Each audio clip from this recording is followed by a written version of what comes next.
Ang reason, deform. Oo, Kasi minsan maraming nagtatanong sa akin ng ganyan eh. Same na carats, pero magkaiba yung kasi depende appraisal. ngayon kasi sa ganda ng item. Pwede Ganon. mong taasan yung isang item kung maganda siya. Oo. Pero kung ganito kasi siya, ma'am, hindi siya mataas. Ay, so may mga category kayo. Parang ano yun, slightly used, Parang overused.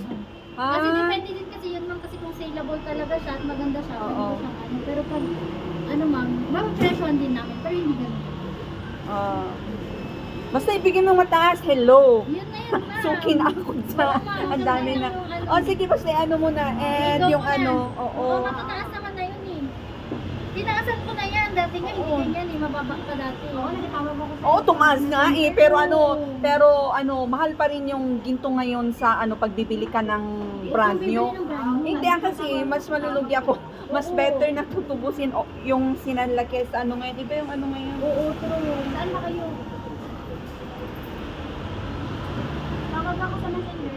Bali, magkano mo lahat saan? Kasi yung perang kailangan ko baka hindi inabot sa